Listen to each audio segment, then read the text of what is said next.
दूसरी निष्ठा है तुलसी निष्ठा।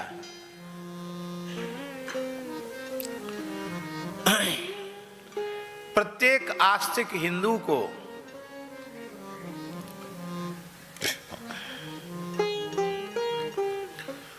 अपने कंठ में तुलसी अवश्य धारण करनी चाहिए। बालक हो, बालिका हो, माताएं हो, बहनें हो, स्त्री हो, पुरुष हो, सबको तुलसी धारण करना चाहिए। तुलसी की बहुत बड़ी महिमा है। गोपियों ने तुलसी के लिए 2 शब्द कहे, कच्चित तुलसी कल्याणी गोविंद चरण प्रिय सहत्वालि कुलैर्बिभ्रत दृष्टस्तेति प्रियोच्युता। कल्याणी कहा और गोविंद चरण प्रिया कहा। जीव मात्र का कल्याण करने की सामर्थ्य तुलसी में, और ये गोविंद चरण प्रिया है, इसलिए गोविंद चरण प्रिय ही ये जीव को बना देती है। या दृष्टा निखिलाग संघ समनी, तुलसी दर्शन मात्र से संपूर्ण पाप राशि को समाप्त कर देती है। स्पृष्टा बपुष्पावनी, तुलसी स्पर्श से पवित्र शरीर को पवित्र कर देती है। इस शरीर को चाहे जितना धोया मांजा जाए, प्रक्षालित किया जाए, ये शुद्ध नहीं होता। मलमूत्र पर ही टिका है। पूरा मलमूत्र निकल जाएगा तो मर जाएगा।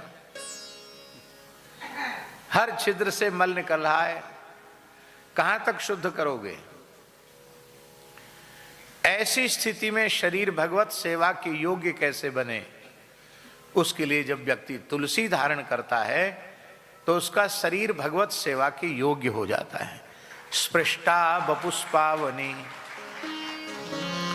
दक्षिण भारत में श्री रामानुज संप्रदाय के जो स्थान हैं, मठ मंदिर हैं, दिव्य देश हैं, उनमें वहां के जो अर्चकगण हैं वे निरंतर तुलसी धारण नहीं करते, लेकिन भगवत पूजा के समय तुलसी अवश्य धारण करते हैं। तो हमने एक बार पूछा तो उन्होंने कहा बिना तुलसी धारण के भगवत विग्रह का स्पर्श निषिद्ध है। वृंदावन के रंग मंदिर के एक दाक्षिणात्य विद्वान से पूछा, उन्होंने तो यहां तक कहा कि बिना तुलसी के भगवत विग्रह का स्पर्श करने पर विग्रह को खंडित करने का दोष लगता है। भगवान स्पर्श सहन नहीं करते। स्पृष्टा बपुष्पावनी, स्पर्श से शरीर को पवित्र कर देती है। जो तुलसी को नित्य प्रणाम करते हैं श्रद्धा पूर्वक, माताएं पंचांग प्रणाम करें, पुरुष वर्ग साष्टांग प्रणाम करें।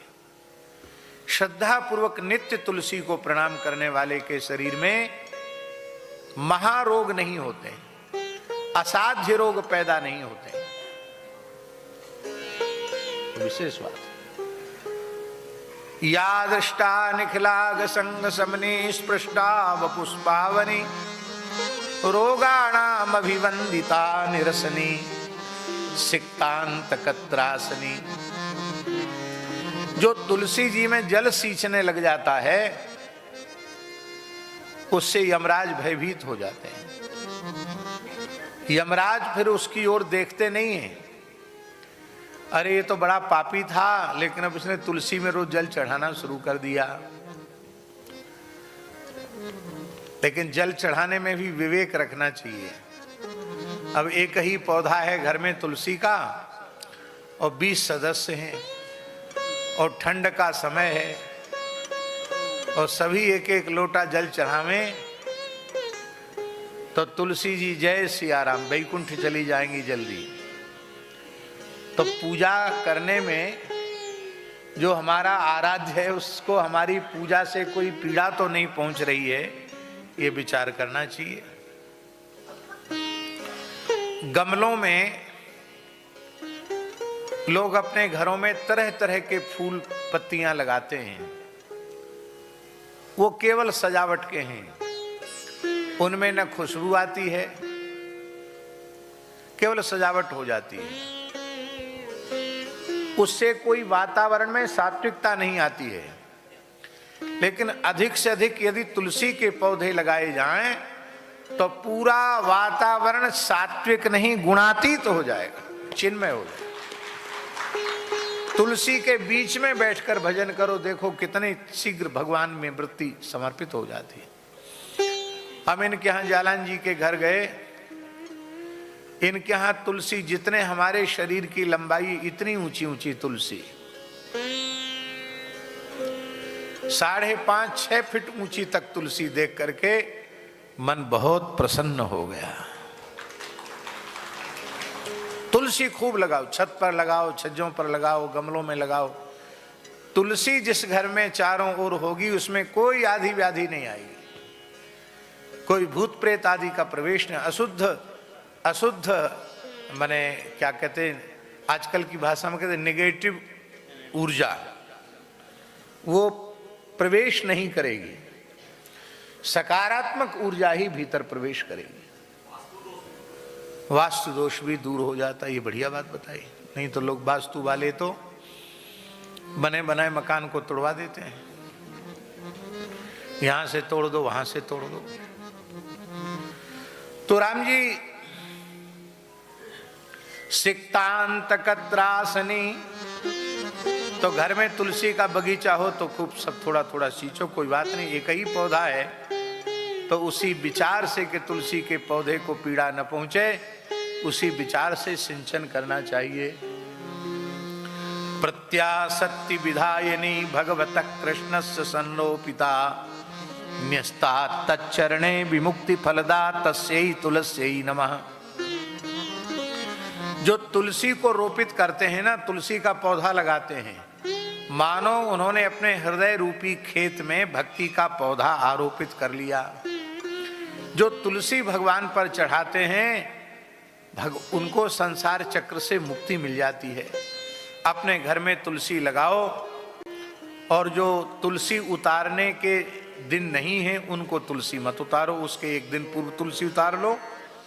निषिद्ध तिथियों में एक तिथि के पहले तुलसी उतार लो, और घर के ठाकुर जी को तुलसी चढ़ाओ। कृष्णाय वासुदेवाय हरे परमात्मने प्रणतः क्लेशनाशाय गोविंदाय नमो नमः।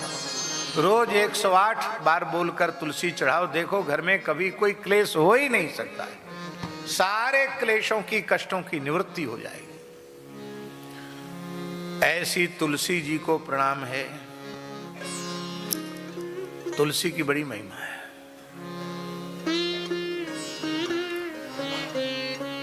आप लोगों ने कोहिनूर हीरा देखा है?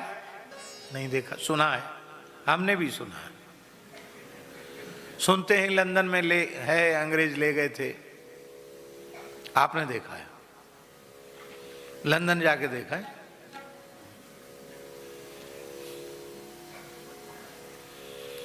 कोहिनूर का बाप भी गले में लटका लोगे, 1.25 किलो कोहिनूर मिल जाए, 1.25 किलो का, और गले में लटका लो तो भी तुम्हारा कल्याण नहीं होगा। और एक तुलसी का दाना कंठ में मृत्यु के समय है तो तुम्हारे सदगति की पक्की गारंटी है। इसलिए सौभाग्यवती माताओं को भी तुलसी धारण करना चाहिए, सबको धारण करना चाहिए। अब तो माताओं ने मंगलसूत्र धारण करना भी, क्योंकि मंगल की उन्हें आवश्यकता ही नहीं। मंगलसूत्र उतारने की वस्तु नहीं, उतारा नहीं जाता। मंगलसूत्र धारण करने के बाद फिर सतत धार्य होता है, वह उनके सौभाग्य का चिन्ह होता है। और माताएं प्रार्थना करती हैं कि हम मंगलसूत्र धारण करके ही अपने देह का त्याग करें, हमें मंगलसूत्र उतारना न पड़े। ये नारी का सौभाग्य है। इसलिए मंगलसूत्र जैसे सौभाग्यवती माताओं को धारण करना चाहिए। ऐसे ही तुलसी सतत धारण करनी चाहिए। मान लो ऐसा लगता है कि लोग मर्यादा में तुलसी कंठी पहनेंगे, वैसे को कोई क्या कहेगा, आजकल सब अपने मनमाने चल रहे हैं, कौन किसको टोक रहा है, रोक रहा है। मान लो कथनचित हो कि भाई घर में लोग परेशान करते हैं, अरे तुमने तुलसी क्यों पहन लिया, तो आप सोने में उसको मंडित करा के पहन लो, चलो लोग टोका टोकी से बचने के लिए उसको आभूषण के रूप में धारण कर लो, लेकिन तुलसी अवश्य धारण करो। मनुष्य मात्र को तुलसी धारण करनी चाहिए। बस तुलसी की मर्यादा इतनी ही है, तुलसी खाने वाले को अशुद्ध वस्तु खाना पीना नहीं चाहिए। ये तो बहुत अच्छी बात है। हम तुलसी धारण करने से अशुद्ध खाने पीने की वस्तु से बच जाएं तो इससे कितनी अच्छी बात है।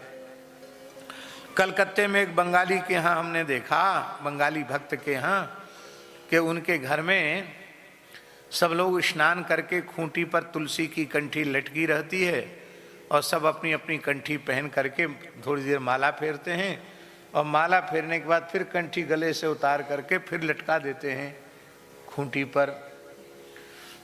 हमने कहा तुम लोग हमेशा तुलसी क्यों धारण नहीं करते? गुरुजी बोल दिया ना, तुलसी पहन के निगुड़ा नहीं खाता है, तो हम कैसे खाएगा? हम तो बाजार में खाएगा, सब जगह खाएगा, कैसे कैसे होगा? घर में निगुड़ा खाएगा, बाहर खाएगा, इसलिए तुलसी को उतार देता है। ये चतुराई भी नहीं करनी चाहिए कि जब हम भजन करें तो तुलसी पहन लें और ऊटपटांग चीज खानी पीनी हो तो तुलसी उतार के धर दें। ये चतुराई ठीक नहीं है। उत्तम वस्तु सात्विक आहार, शुद्ध आहार ही ग्रहण करना जो भगवान को भोग लग सकता हो, यही तुलसी की मर्यादा, और कोई मर्यादा नहीं तुलसी की। इतनी मर्यादा तुलसी की रखनी चाहिए। बहुत से लोग कहते हैं हम रुद्राक्ष धारण करते हैं, हमें तुलसी पहननी चाहिए कि नहीं। बहुत से तुलसी धारण करने वाले पूछते हैं कि हम तुलसी पहनते हैं और हमारी रुद्राक्ष पहनने की भी श्रद्धा है, तो हमें रुद्राक्ष पहनना चाहिए कि नहीं। देखो, सांप्रदायिक कट्टरता की बात तो अपने स्थान पर है, उससे हमारा कोई लेना देना नहीं है, पर शास्त्रीय सिद्धांत की बात हम बतावें तो तुलसी रुद्राक्ष दोनों ही धार्य हैं। और हमने आज तक किसी ग्रंथ में नहीं पढ़ा कि रुद्राक्ष धारण करने वाले को तुलसी धारण नहीं करनी चाहिए और तुलसी धारण करने वाले को रुद्राक्ष धारण नहीं करना चाहिए, कहीं हमने नहीं पढ़ा। हाँ, ये जरूर पढ़ा। क्या पढ़ा? पद्म पुराण का श्लोक, ये कंठ लग्न तुलसी, ये कंठ लग्न तुलसी, नलिनाक्ष माला, ये वही ललाट पटले, लसदूर्ध्व पुंड्रा, ये बाहुमूल परिचिन्हित शंख चक्रास्ते वैष्णवा भुवन मासु पवित्रयन्ति। आहा, क्या कहना।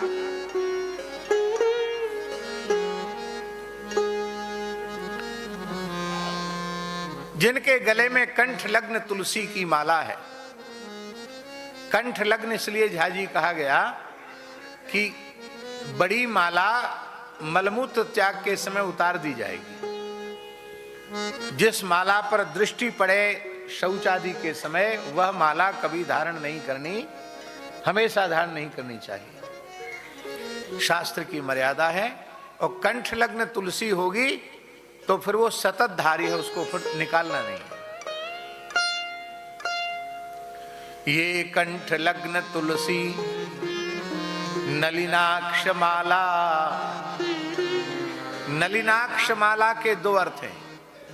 एक नलिनाक्ष माने कमल गट्टे की माला, और नलिन माला अक्षमालाश्च।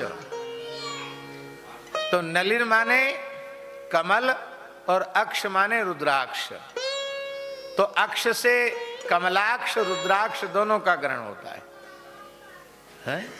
ये वही ललाट पटले लशदूर्ध पुंड्रा, जिनके ललाट पटल पर ऊर्ध्व पुंड्र है और जिनके बाहुमूल में शंख चक्र धनुर्वाण आदि की मुद्राएं हैं, वे वैष्णव अपने को ही पवित्र नहीं करते हैं।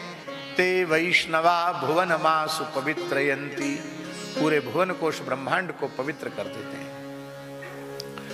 ठाकुर श्री विजय कृष्ण गोस्वामी जी महाराज जटिया बाबा महाराज श्री अद्वैत प्रभु की परंपरा में प्रकट हुए थे। गौड़ी परंपरा में वे दीक्षित थे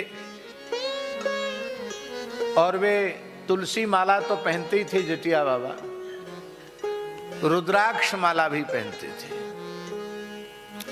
कमल गट्टे की माला भी पहनते थे। आपने छवि देखी होगी जटिया बाबा की, बड़ा दिव्य स्वरूप था, महान सिद्ध पुरुष थे,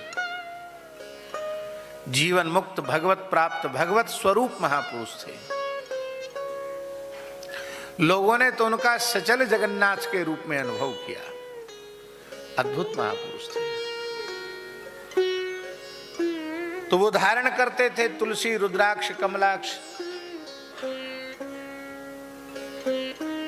काशाय वस्त्र धारण करते थे। तो वो जमाना था, 100-150 साल पुरानी बात होगी। उस समय कुंभ में उनके ऊपर बड़ा आक्षेप उठा, ये गलत करते हैं, मनमाना करते हैं। तो साधुओं की पंचायत में उनको बुलाया गया, तो उन्होंने यही श्लोक बोला जो आज हमने बोला है। बोले आप लोग पंडित लोग हो, अर्थ करो इसका। किस ग्रंथ में निषेध लिखा है? कोई उत्तर नहीं दे पाया। इसलिए हम इसलिए निवेदन कर रहे हैं कि रुद्राक्ष धारण करने वाले भी तुलसी धारण करें तो निषेध नहीं है, तुलसी धारण करने वाले रुद्राक्ष धारण करें तो निषेध नहीं है। पूज्यपाद स्वामी श्री करपात्री जी महाराज तुलसी भी धारण करते थे, रुद्राक्ष भी धारण करते थे, हमेशा तुलसी धारण किया, जीवन पर्यंत उन्होंने तुलसी धारण किया। कहते थे तुलसी की महिमा है, शास्त्रों में धारण किया उन्होंने। 12 सालग्राम जी की सेवा करते थे, नित्य शास्त्रार्चन तुलसी से करते थे। प्रत्येक एकादशी करपात्री जी महाराज निर्जल करते थे। बोलो भक्तवत्सल भगवान की जय।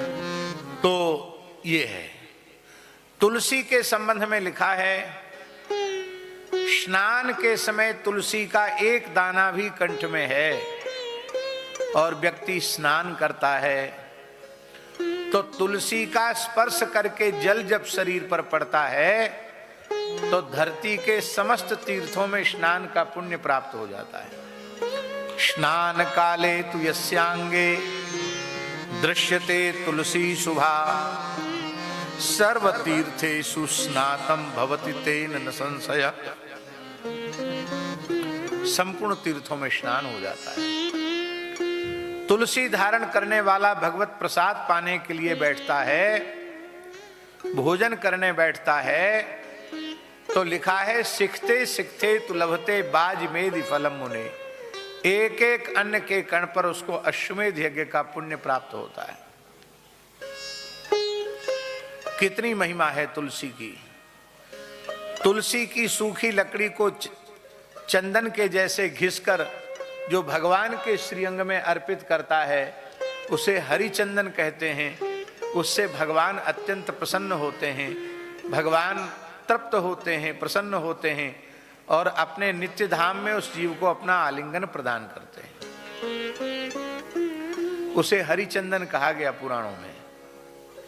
सर्वांगे हरिचंदनम सुललितम कंठे चमुक्तावली। हरिचंदन, तुलसी काष्ठ से घिसा हुआ चंदन हरिचंदन है।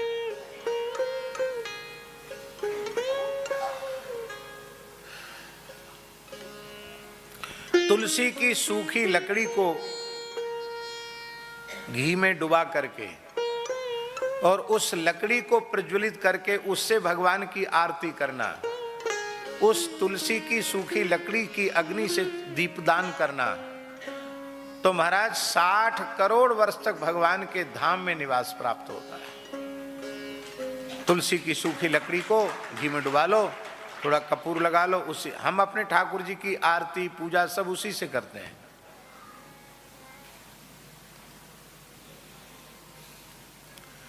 तुलसी की लकड़ी अधिक मात्रा में सूखी लकड़ी उपलब्ध हो जाए और अत्यंत पवित्रता से भारतीय देसी गाय के दूध के सुंदर रसोई, दूध दही घृत आदि से सुंदर रसोई तुलसी की लकड़ी से ही सिद्ध की जाए। सारी रसोई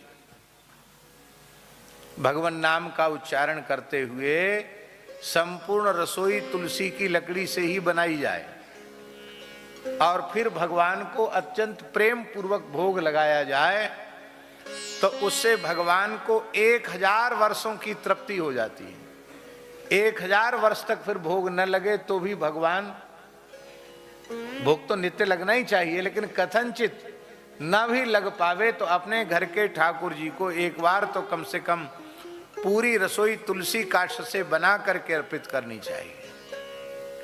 कितनी महिमा तुलसी की है। शरीरो दह्यते ये शाम तुलसी काष्ठ बन्निना न तेषां पुनरावृत्ति विष्णुलोकात् कथंचन। तुलसी काष्ठ से जिनके शरीर का संस्कार, अंतिम संस्कार होता है, वो विष्णुलोक से लौट करके फिर धरती पर नहीं आते हैं। तुलसी की इतनी महिमा है, इतनी महिमा है कि हम उसका वर्णन नहीं कर सकते। अपार महिमा है तुलसी में। तुलसी धारण करना, तुलसी भगवान को चढ़ाना, तुलसी की नवधा भक्ति करनी है। हवन में भी, हाँ, हवन में भी तुलसी की लकड़ी का प्रयोग करने से और अनेक यज्ञों का पुण्य प्राप्त हो जाता है। बोलो भक्तवत्सल भगवान की जय। तुलसी महात्म्य संबंधी अनेक वचन हमने श्री रामानंदी उपासना दर्पण में विविध पुराणों के संग्रहित करके लिख दिए हैं, तो विस्तार से देखना हो तो वहां आप देख सकते हैं।